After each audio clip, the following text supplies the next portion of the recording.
안녕하십니까? 안녕하세요. 공주지구의 성도님들 한 자리에 모여서 하나님의 말씀을 나눌 수 있게 되어서 인도하신 하나님께 감사드리고 또 초대해 주신 목사님과 교회에 감사합니다.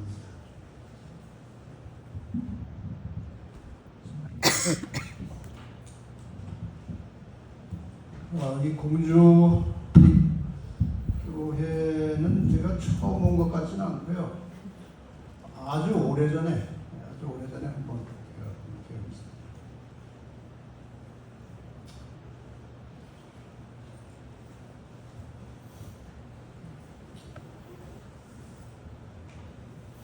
제가 이제 여기저기 다니면서 하나님의 말씀을 이렇게 전하는데 방송을 많이 하다 보니까 설교하기가 쉽지가 않아요.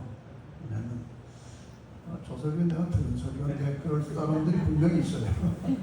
여기도 아마 계시더랍니다. 방송은 뭐 한두 번이라도 들어본 말고 손 들어보세요. 아니에요.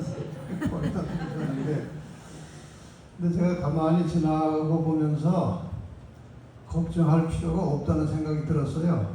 왜냐하면 다 잊어버리더라고요. 그다음에 잊어버리지는 않더라도 실천하고 순종을 안 하고 있더라고요. 그래서 뭐 아무 거리낌 없이 준비된 말씀을 나눌 때 성령께서 저와 여러분의 심령 속에 역사하셔서 짧은 이틀간 5시간 말씀이지만 여러분의 영적 삶에 뭔가 새로운 변화와 새로운 출발이 있게 되기를 바랍니다.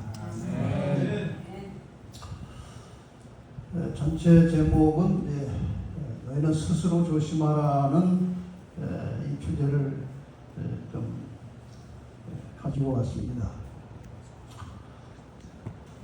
이것을 짧게 말하면 한자 말로 각자 도생이라는 거예요. 각자 살아남을 길을 찾아야 되는 것입니다. 성경절 뭐 하시는 뒤에도 있습니다만 너희는 스스로 조심하라. 그렇지 않으면 방탕함과 술 취함과 생활의 염려로 마음이 둔하여지고 뜻밖의 그날이 무슨 날입니까? 예수님 재림하시는 날 혹은 죽는 날입니다. 우리가 죽는 날이 예수님 재림하시는 날이죠. 그날이 덫과 같이 너에게 임하리라. 유니진을 찾다가 여기와 관련된 중요한 말씀을 좀 보게 되었습니다.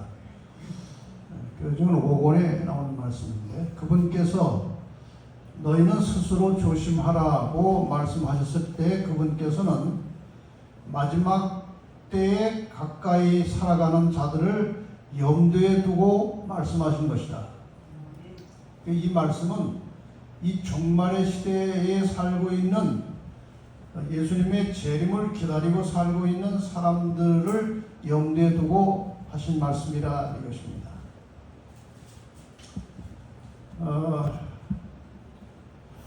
제가 이렇게 교인들과 대화를 하다 보면 특히 이제 교회를 나오다가 안 나오시는 분들과 만나서 대화를 하다 보면은 왜 교회를 안 나가게 되는지 핑계가 다 있어요. 어떤 분들은 교회 어느 장로님과 말다툼을 해가지고 속상해서 교회를 안 나가기 시작한 분도 있고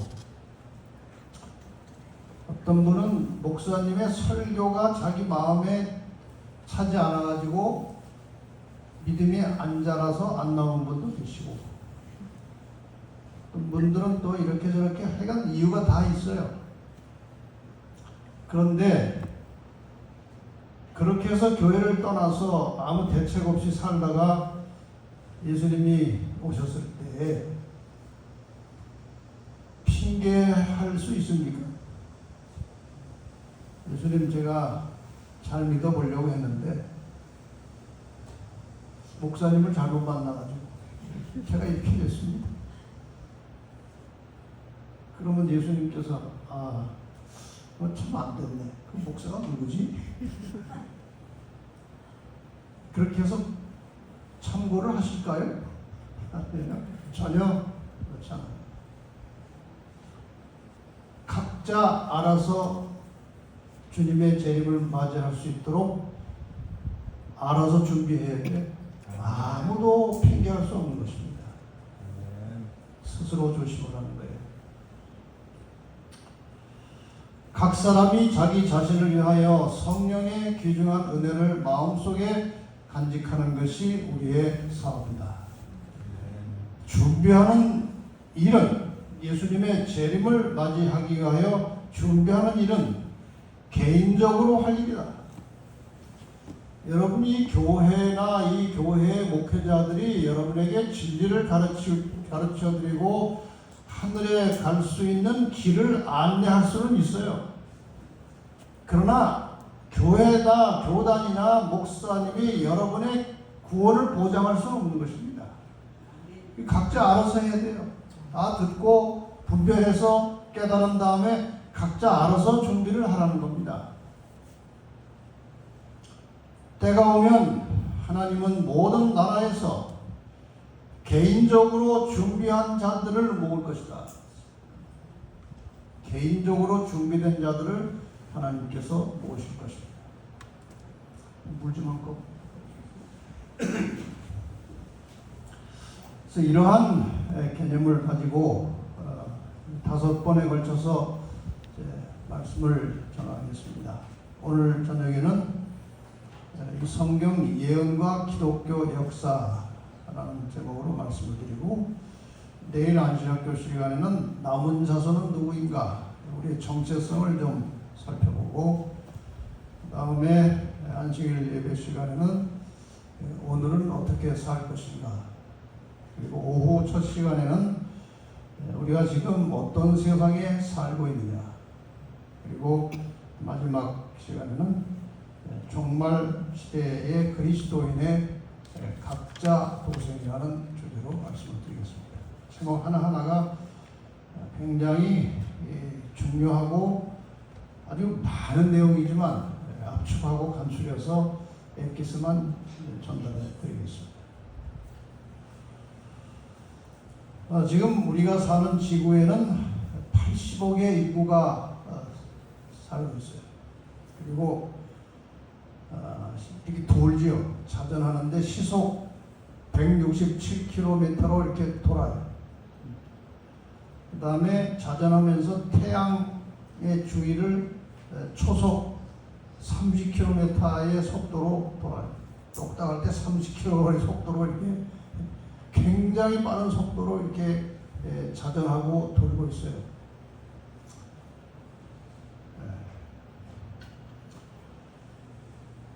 과연 이 지구가 앞으로 이제 어떻게 될 것이냐, 영원할 것이냐, 여기에 살아가는, 이 발을 딛고 살아가는 인간의 세상의 역사가 영원할 것이냐.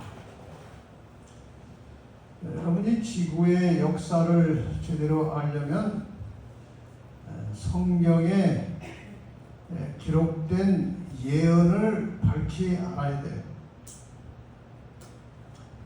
지금 우리가 하나님께서 인류를 구원하시기 위해서 지금 계속 일을 해 나가시는데, 이 하나님께서 인간을 구원하시는 이 역사는 이 지구의 역사적 시간 속에서 이루어지는 것이고, 또 이 하늘과 땅이라는 이 공간에서 지금 하나님께서 인류를 구원하시기 위해서 일하고 계셔요. 그래서 역사를 제대로 모르면 구원도 이해를 못합니다. 우선 성경절 몇 개 보겠습니다. 이사갈 자손 중에서 시세를 알고 이스라엘이 마땅히 행할 것을 아는 두목이 200명이니, 여기 시세라고 하는 것은 지금 세상이 어떻게 돌아가고 있느냐, 이것을 잘 분별해서 이러한 세상을 살아가는 하나님의 백성들이 무엇을 하고 살아야 될 것이냐, 그런 것들을 분별하는 지도자들이 있었다 그 말이고, 오늘날도 이런 지도자들이 필요한 것입니다. 예레미야 42장 3절에 보면은 당신의 하나님 여호와께서 우리의 마땅히 갈 길과 할 일을 보이시기를 원하나이다.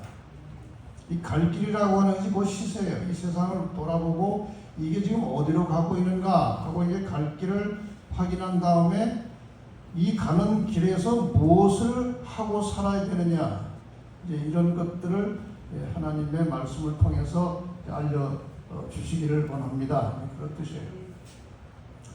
근데 하나님께서는 어떻게 알려주시느냐? 우리의 갈 길과 할 일을 하나님께서 어떻게 알려주시느냐? 아모스 3장 7절에 보면은 주 여호와께서는 자기의 비밀을, 이 자기의 비밀이라고 하는 것은 하나님께서 인류를 구원해 나가시는 그 모든 하나님의 사역과 그 역사를 말하는 거예요. 그것은 그 종 선지자들에게 보이지 아니하시고는 결코 행하심이 없으시리라. 하나님께서 우리를 구원하시는 일을 지금 해나가시는데 항상 앞으로 될 일, 일어날 일을 먼저 선지자들에게 말씀하시고 그 다음에 시행하시고, 또 시대가 지나면 또 어떤 선지자에게 미리 말씀하시고 또 시행하시고, 이렇게 하나님께서 우리를 인도하시고 계신다, 그 말씀이에요. 그러니까 우리의 갈 길과 할 일을 가르쳐주는 대단히 중요한 도구는 성경의 예언이에요. 근데 불행하게도 오늘날 대부분의 기독교에서는 예언을 펼치지도 않습니다. 봉합된 책이라고 해서 펼치지도 않고, 혹시 펼쳐서 강의를 하거나 가르쳐도 전혀 앞뒤가 맞지 않는 아주 혼란스럽게 가르쳐서 제대로 예언의 빛을 깨달기가 거의 불가능한 시대에 살고 있어요. 지금 이 지구상에서 이 성경의 예언을 역사적으로 가장 정확하게 풀어서 성도들에게 가르치는 교회는 제7일 안식일 예수 재림교회밖에 없습니다. 종종 제가 이제 방송을 하다 보니까 이제 방송을 듣던 개신교 목사님들에게도 이제 제가 연락을 가끔 받아요. 목사님들이, 개신교 목사님들이 방송을 많이 듣습니다. 제가 다 알고 있어요. 그분들 중에 어떤 분이 하는 말씀이, 자기는 신학대학 다닐 때에 예언을 배운 적이 없다는 겁니다. 그 봉합된 책이라 학교에서 가르치지도 않는데요. 그래서 뭐 책을 보거나 또 누구 강의를 들어서 이렇게 좀 배워보려고 하는데, 책을 보면 볼수록, 강의를 들으면 들을수록 혼란해진다는 거예요. 알 수가 없다는 것입니다. 혼란스러워서. 근데 이제 목사님이 이제 역사적으로 예언을 이렇게 풀어서 해석하는 것을 들어보니까 아주 확실하게 이해가 돼서 참 감사하다는 말과 함께 좀 책을 좀 보내달라, 뭐 그런 부탁들이 꽤 와요. 거의 예언을 모릅니다. 세상 돌아가는 것도 모르고. 근데 예언이 지금 얼만큼 중요한 것이냐, 이 더 확실한 예언이 있는데 이 예언이 어두운 데 비추는 등불과 같다. 이것을 자세하게 주의 깊이 살펴보라고 베드로후서 1장 19절에 말씀을 하셨습니다. 이 예언이라는 것은 비유로 하자면은 오늘날 내비게이션과 같은 것입니다. 우리가 길을 잘 몰라도 주소를 딱 입력하면은 이 내비게이션이 이리 가라 저리 가라 좌로 가라 우로 가라 따라가다 보면 목적지에 오듯이 예언이 그런 것입니다. 예언을 정확하게 해석하고 그 예언이 이끌어 가는 대로 가다 보면은 하늘까지 가는 것입니다. 이것이 예언입니다. 이 예언에 비추어서 하나님께서 인류를 구원하시는 이 모든 역사를 총체적으로 이제 개념을 정리하면 대개 이런 흐름을 우리가 종합해서 깨달을 수가 있습니다. 아까 말씀드린 대로 하나님의 인류의 구원 계획, 하나님께서 인류를 구원하시는 계획은 환상이 아니고 역사적 시간 속에서 구체적으로 진행돼 왔고 진행되고 있어요. 하나님께서 일을 하고 계십니다. 그 다음에 하나님은 인류를 구원하시기 위해서 직접 이 세상에 내려오셨어요. 하나님이 인성을 쓰고 내려오셨어요. 아주 신비한 일이죠. 그래서 하나님이 어떤 분이신지를 우리에게 다 보여주셨습니다. 제자 중에 하나가 예수님께 하나님 좀 보여달라고 그랬더니 예수님이 뭐라고 말씀하셨어요? 나를 본 자는 아버지를 보았거늘 어찌하여 아버지를 보여달라 하느냐. 하나님이 어떤 성품을 가지시고 어떤 마음을 가지시고 무슨 생각을 하시고 무슨 일을 하고 계시는지 예수님이 다 보여주셨어요. 하나님이 내려오신 것입니다. 그런데 이렇게 이 인류를 구원하시기 위해서 일하시는 하나님의 그 역사를 방해하는 방해꾼이 하나 있는데 사탄이 그 일을 하는 것입니다. 사탄은 이 인류의 구원을 방해하기 위해서, 다시 말하면 인류를 구원받지 못하고 멸망으로 끌고 가기 위해서 끊임없이 일을 하고 있습니다.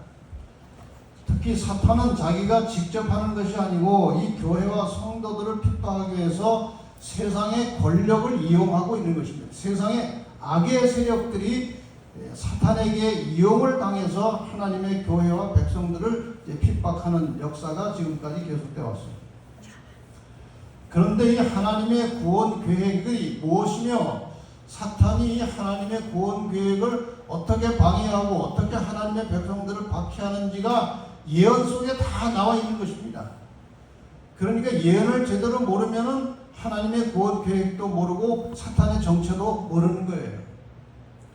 그래서 사탄이 지구상에서 가장 미워하는 대상이 있는데 그것이 예언을 제대로 깨닫고 이해하고 있는 제7일 안식일 예수 재림교인들을 사탄이 제일 싫어하고 미워합니다.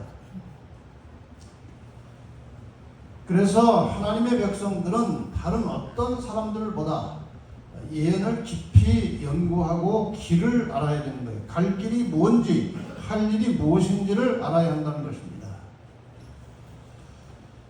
그래서 이 갈 길을 이해하고 할 일이 무엇인지를 예언을 통해서 찾은 다음에 내가 하늘을 향해서 가는 길목에서 무엇을 하고 살아야 될지를 깨달으면 그것을 순종하는 일에 목숨을 걸어야 하는 것입니다.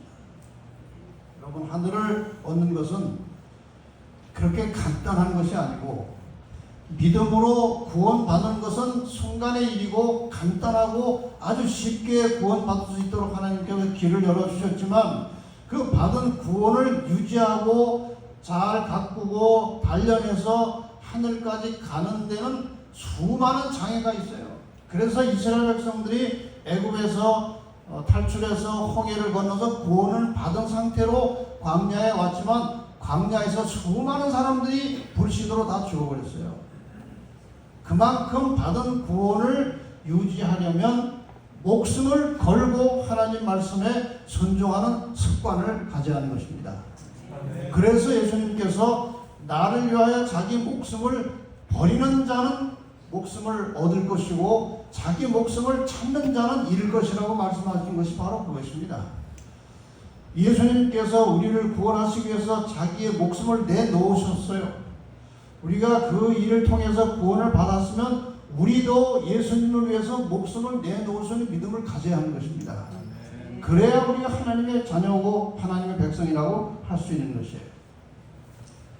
예수께서 가라사대 내 마음을 다하고 목숨을 다하고 뜻을 다하여 주 너희 하나님을 사랑하라 하셨습니다. 하나님을 사랑한다는 것은 하나님의 말씀에 순종하는 것입니다. 우리가 말로 아무리 하나님 사랑합니다, 하나님 사랑합니다 해봐야 말씀에 순종하지 않으면 그건 다 거짓말이에요.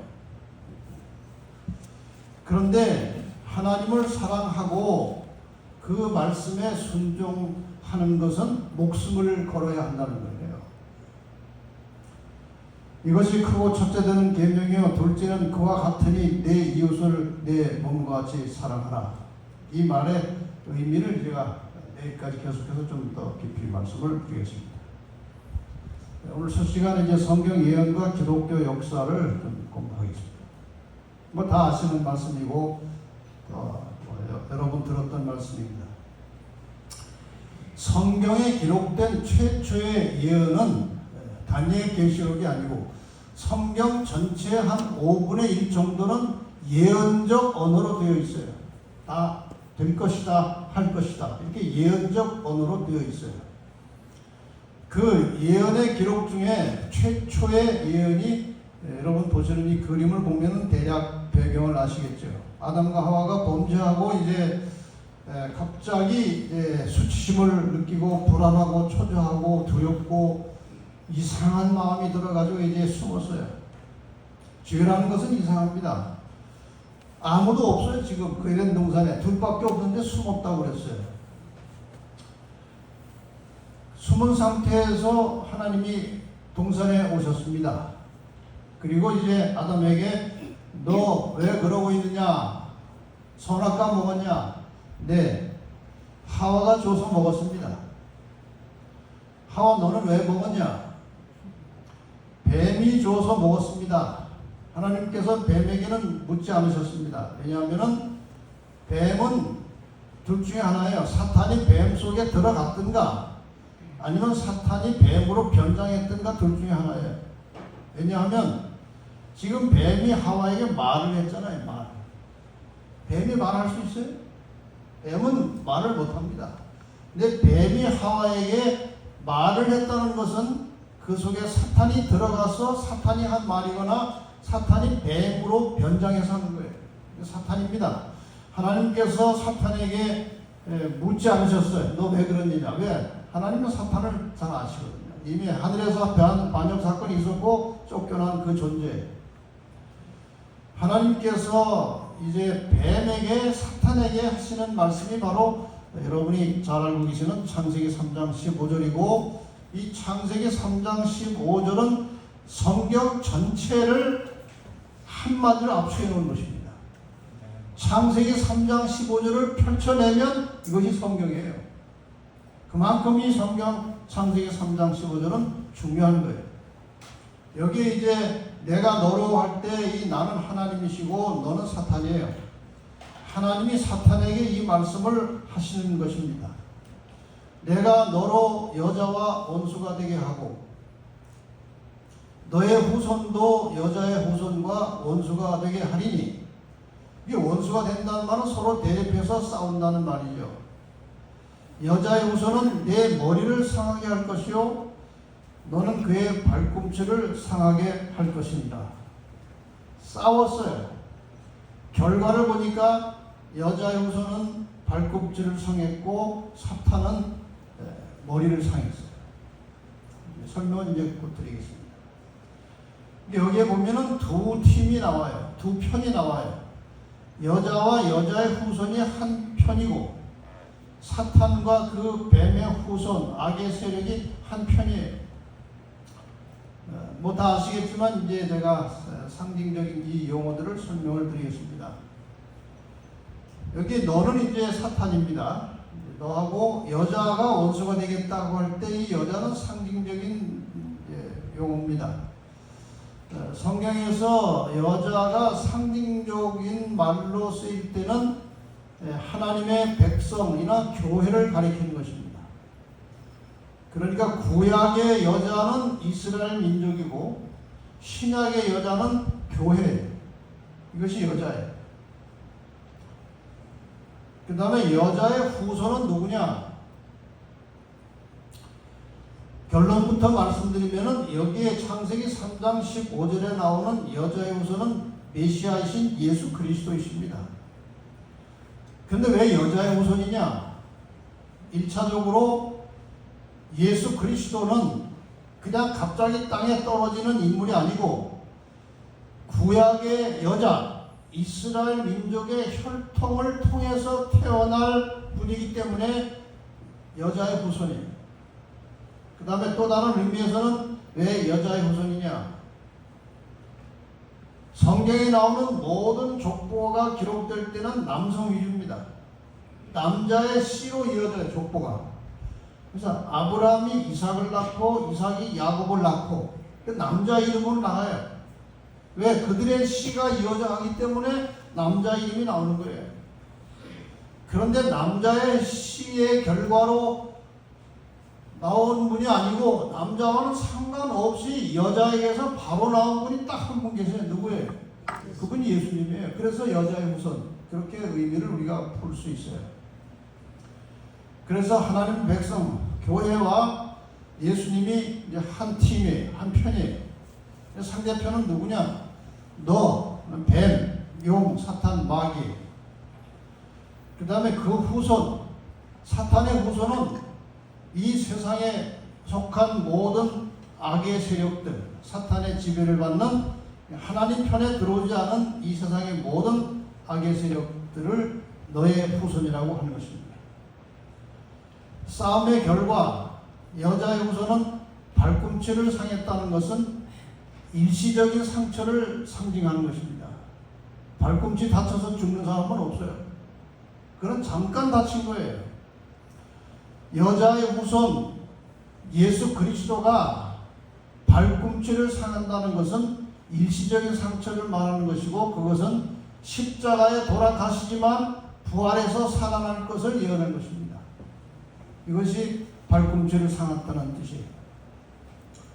사탄은 예수님을 아주 치열하게 공격해서 죽음으로 몰아가서 십자가 못 박았어요. 자기가 이긴 줄 알았는데, 그러나 그것은 일시적인 상처였어요. 부활하셨고 승천하셨어요. 그 다음에 사탄은 머리를 상한다는 것은 결국 사탄은 이 선악간의 싸움에서 영원히 멸망할 것을 예언해 놓은 것입니다. 그러니까 이 창세기 3장 15절이 진행되고 풀어지고 이루어져 가는 과정 전체가 성경입니다. 그래서 창세기 3장 15절은 우리가 원복음이라고 그래요. 성경의 모든 내용을 한 절로 압축해 놓은 것이 창세기 3장 15절이에요. 근데 제가 개신교인들을 많은 사람들을 가르쳐 봤죠. 목사님도 가르쳐 보고 장로님들도 가르쳐 보고 가르쳐 봤는데, 놀랍게도 창세기 3장 15절을 제대로 이해하는 사람은 제가 거의 만나지 못했어요. 그러니까 성경을 모른다는 것입니다. 성경의 역사를 모르는 거예요.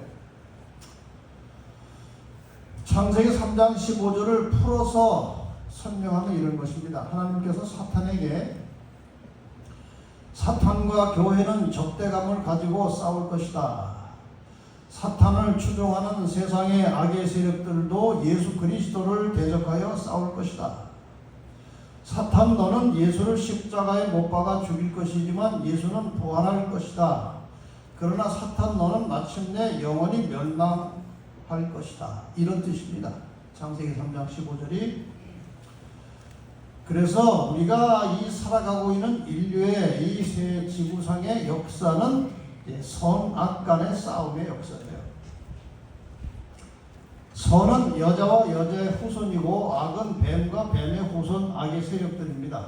이렇게 싸우는 역사 속에 우리가 살고 있고, 결국 우리의 운명은 이 선을 선택하느냐 악을 선택하느냐에 의해서 영원히 사느냐 영원히 죽느냐가 결정되는 것입니다. 승패는 이미 결정이 나 있어요. 발꿈치를 상한 예수 그리스도와 교회가 승리하는 것이고, 뱀은 결국 사탄은 머리를 상해서 멸망하는 것입니다.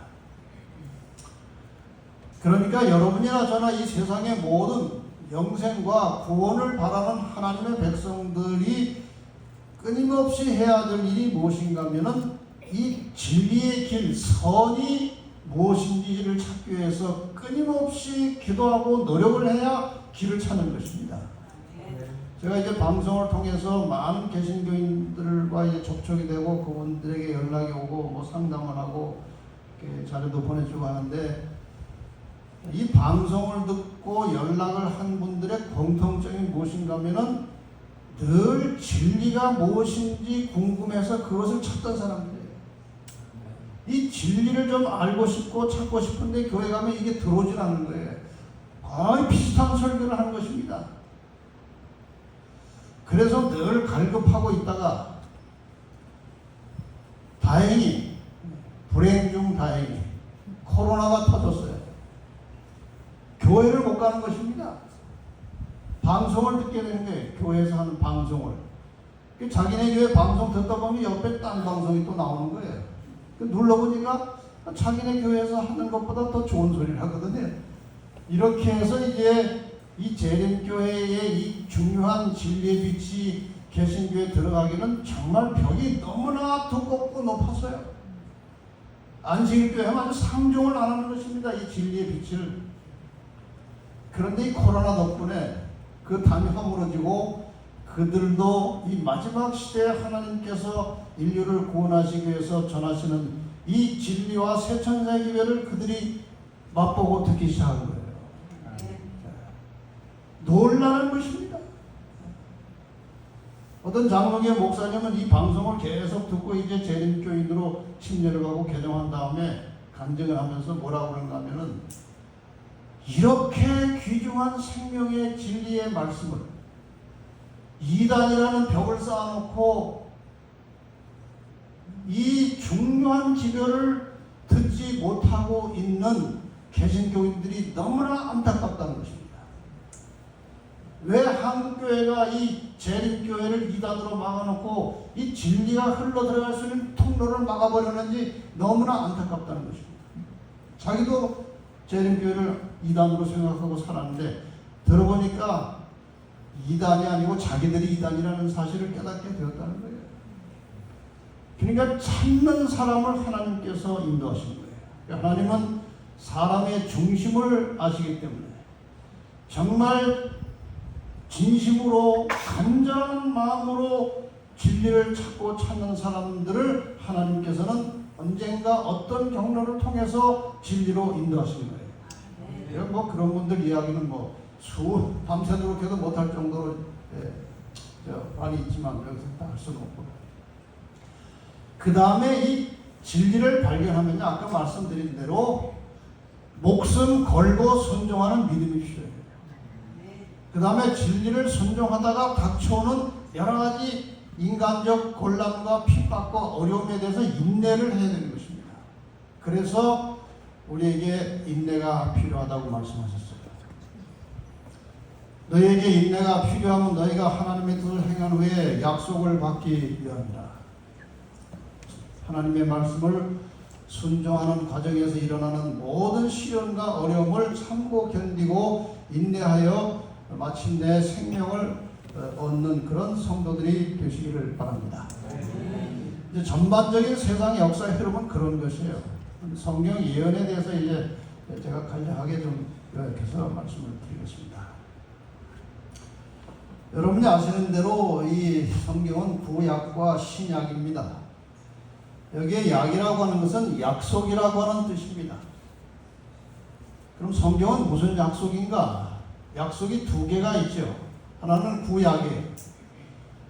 무슨 약속입니까? 이게 창세기 3장 15절에 너희가 죄로 인해서 죽을 수밖에 없게 되었지만 내가 너희를 사랑하고 그래서 너희를 구원하기 위해서 여자의 후손을 세상에 보내겠다.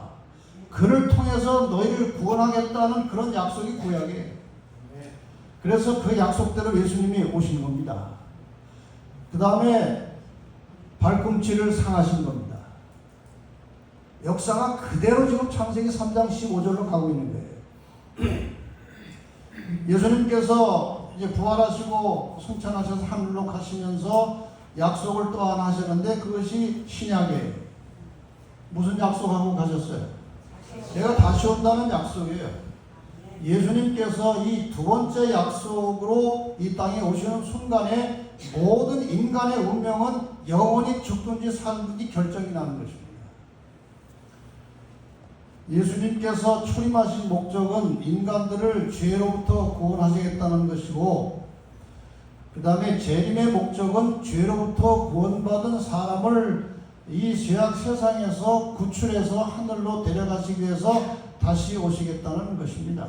그러니까 성경 전체는 요약하면 예수님께서 오시겠다, 다시 오시겠다. 그것이 성경 전체예요. 그래서 요한복음 5장 39절에 보면은 예수님께서 이 성경이 내게 대하여 증거하는 것이다 그랬어요. 성경 전체는 예수 그리스도에 대한 증거예요. 이제 공부를 하시다 보면 이제 좀 상세하게 깨닫게 되겠습니다. 그 다음에 성경 전체를 또 다른 각도에서 우리가 한번 더 살펴볼 필요가 있어요. 성경의 첫 두 장은 창세기 1장, 2장은 창조에 관한 말씀이에요. 그 다음에 성경 제일 끝에서 두 장은 계시록 21장과 22장인데 21장에 보면은 새 하늘과 새 땅이 나옵니다. 창세기 1장에 하나님이 천지를 창조하시니라 해서 하늘 땅이 창조되었는데 성경 끝머리 가니까 새 하늘과 새 땅이 다시 나오는 거예요. 중간에 뭔가 변화가 있었던 거죠. 창세기 세 번째 장에 보면은 죄가 시작됩니다. 지금 방금 창세기 3장 15절에 있다 왔죠. 여기서 죄가 시작되고 이제 인간을 구원하시겠다고 하나님이 약속하셨어요. 그 다음에 뒤에서 세 번째 장이 계시록 20장인데 계시록 20장에 보면은 죄가 끝나는 장면이 나옵니다. 사탄이 결박되고 이제 무정행에 던져지고 그게 계시록 20장의 세 번째 그게 나와요. 대칭으로 딱 되어 있어요.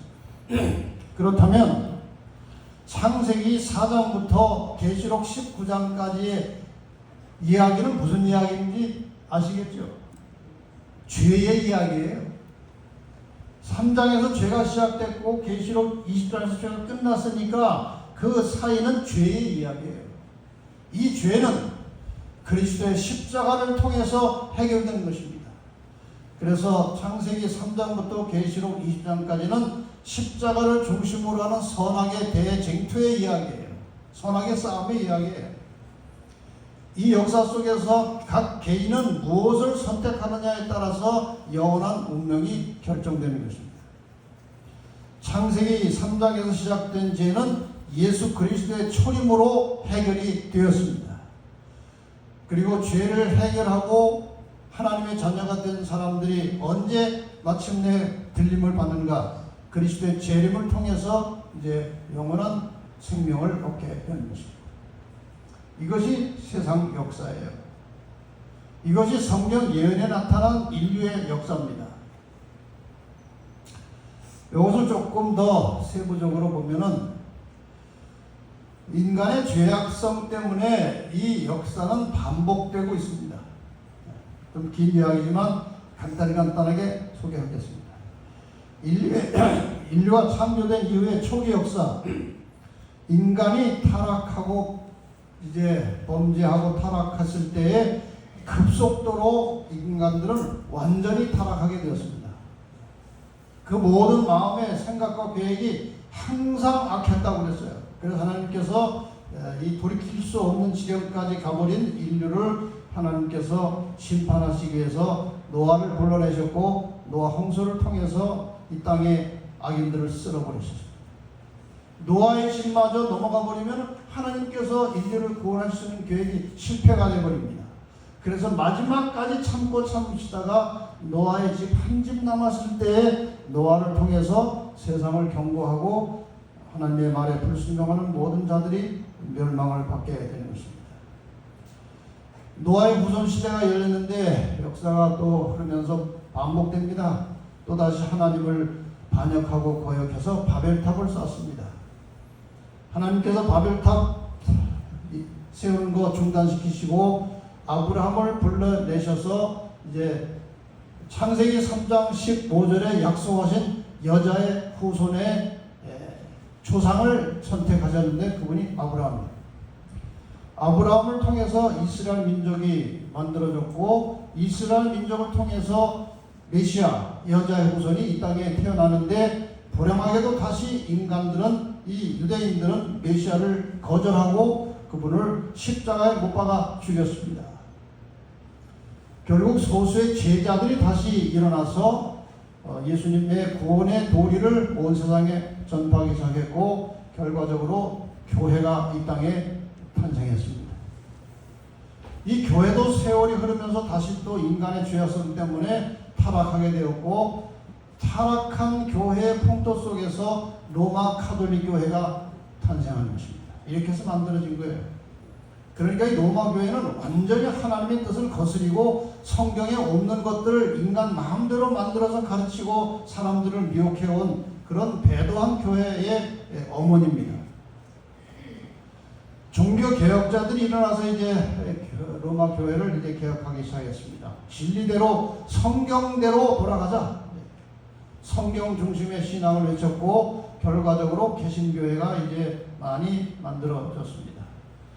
역시 개신교회도 오랜 세월이 지나면서 세속화되고 하나님의 도를 멀리 떠나게 되었습니다.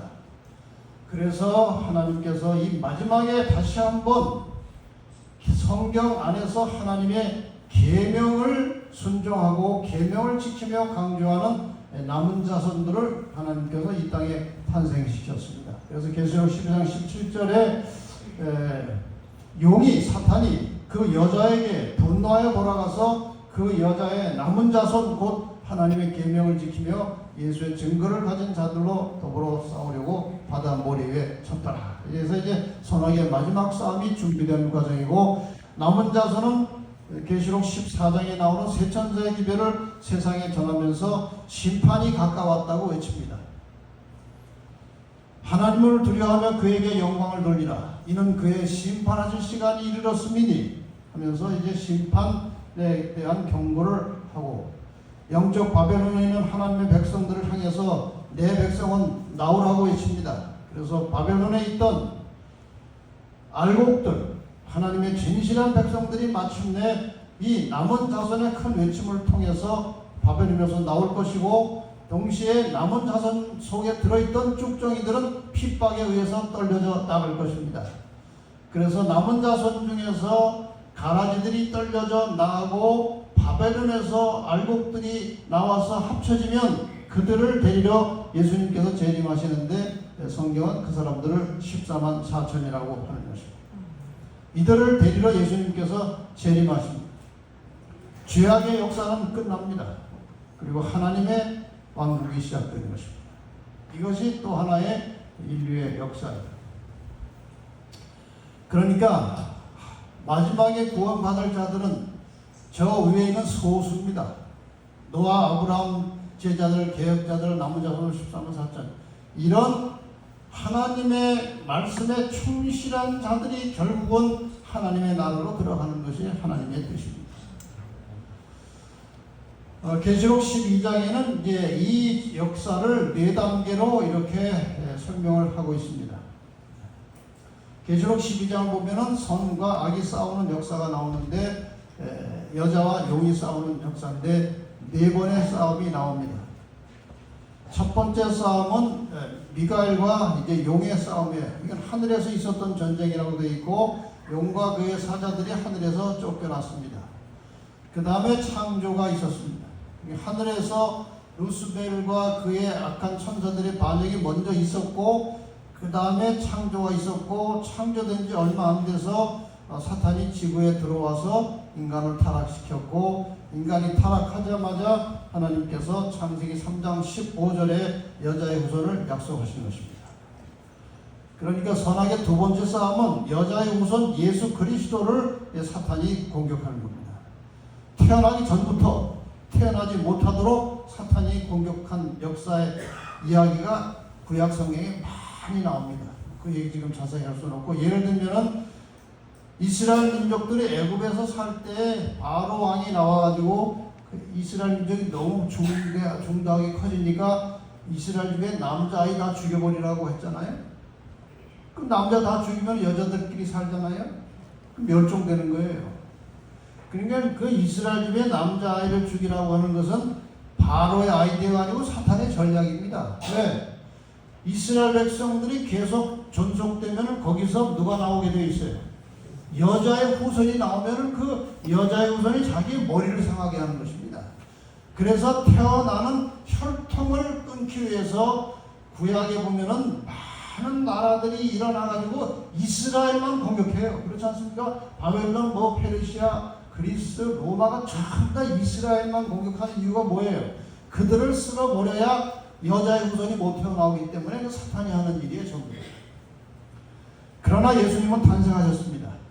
탄생하자마자 죽이려고 했잖아요, 히롯을 통해서. 이것이 선악의 싸움이 일어나고 있는 배경이에요. 예수님께서 끝까지 사탄의 시험에 넘어가지 않으시고 범죄하지 않으시고 하나님의 뜻을 이루시고 무제한 중에 십자가에 돌아가심으로 저를 믿음으로 구원받을 수 있는 길이 열릴 것입니다. 세 번째 단계는 예수님께서 이제 하늘로 가신 다음에 이 땅에 교회가 탄생합니다.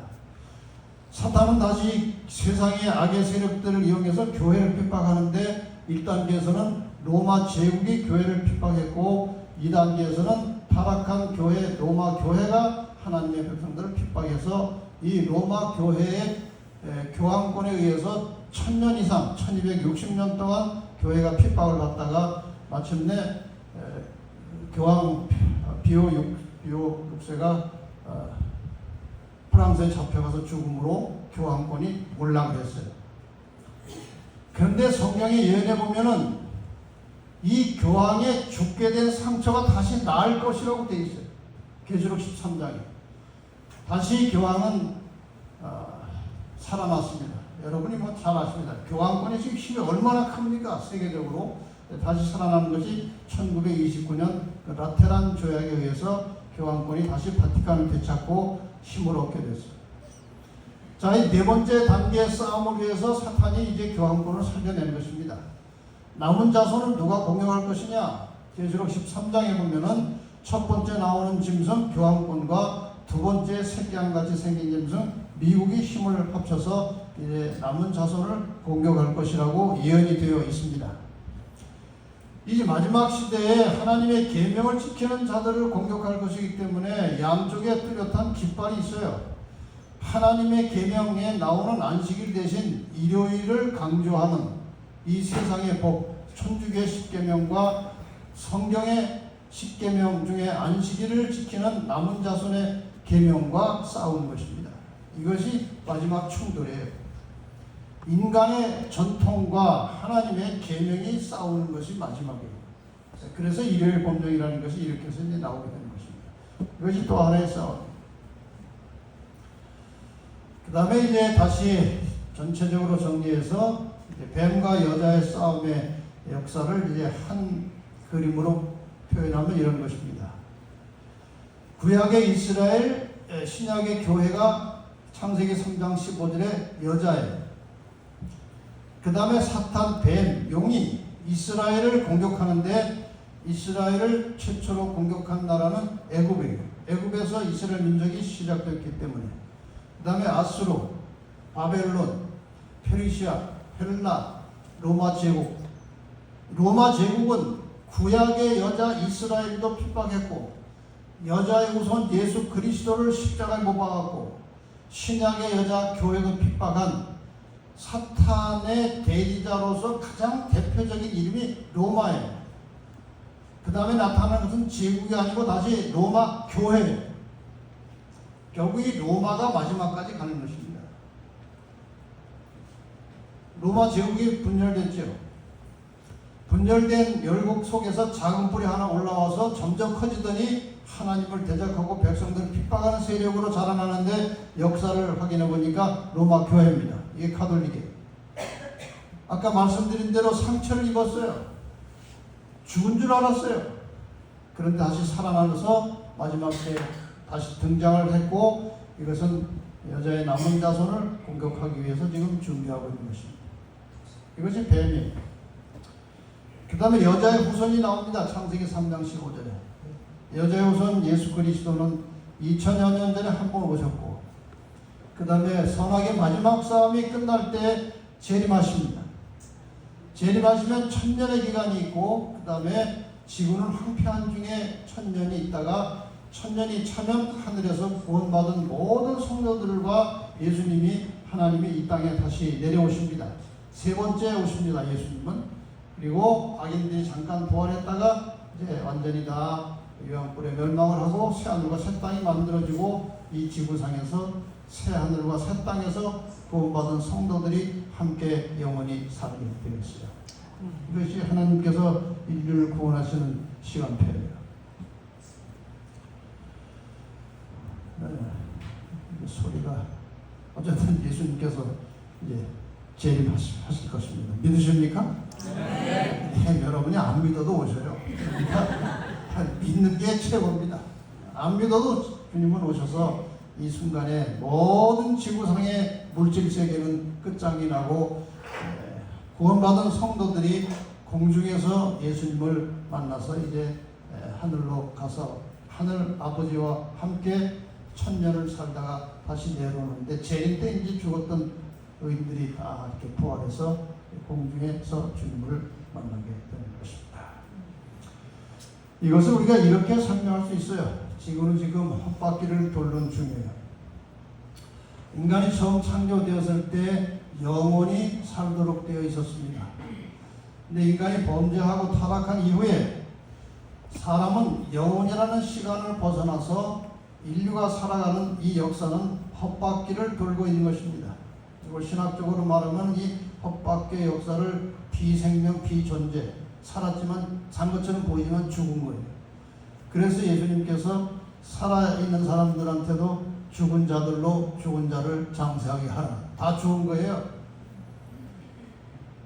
하나님을 불신하고 하나님과 떠나는 순간에 그냥 다 죽은 겁니다. 그런데 사는 방법은 다시 하나님을 믿고 생명의 근원이신 하나님과 연결되면 사는 것인데, 그것을 연결시켜 주시는 분이 예수 그리스도예요. 그래서 우리가 예수님을 통해서 죄를 해결하고 다시 하나님과 연결돼서 사는 것입니다. 지금까지 말씀드린 세상의 역사적 사건은 다 이 헛바퀴 속에서 일어나는 거예요.